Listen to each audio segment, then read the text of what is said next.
దేవాలయాల అభివృద్ధికి కూటమి ప్రభుత్వం అత్యంత ప్రాధాన్యత ఇస్తుందని మంత్రి కింజారపు అచ్చెన్నాయుడు అన్నారు. ప్రాచీన ఆలయాల ప్రాముఖ్యతను గుర్తించి వాటిని విడతల వారీగా అభివృద్ధి చేస్తున్నామని చెప్పారు. శ్రీకాకుళం జిల్లా టెక్కలలో వ్యవసాయ శాఖ మంత్రి కింజారపు అచ్చెన్నాయుడు పర్యటన చేసి పలు అభివృద్ధి కార్యక్రమాల అమలు తీరును క్షేత్రస్థాయిలో పరిశీలించారు. ముందుగా టెక్కలి టౌన్లో ఉన్న పట్టు మహాదేవి కోనేరు గట్టుపై ఉన్న శ్రీ వైభవ వెంకటేశ్వర స్వామిని దర్శించుకున్నారు. వైకుంఠ ఏకాదశిగా విస్తృత ఏర్పాట్లు చేయాలని దేవాదాయ శాఖ అధికారులకు మంత్రి ఆదేశించారు.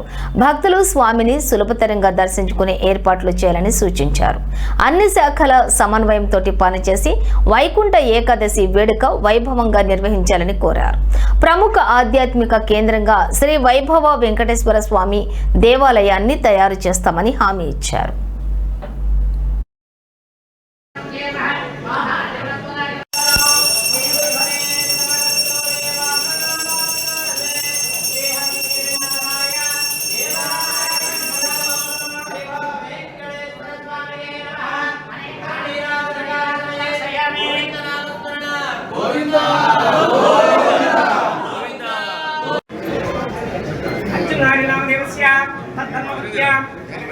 विजय माधवी नामदेवस्य विष्णुमोहन नाय नामदेवस्य अनुजनाय नामदेवस्य तस्य सह कुटुम्बस्य यजमानस्य श्यामस्ताय विजयवीर्य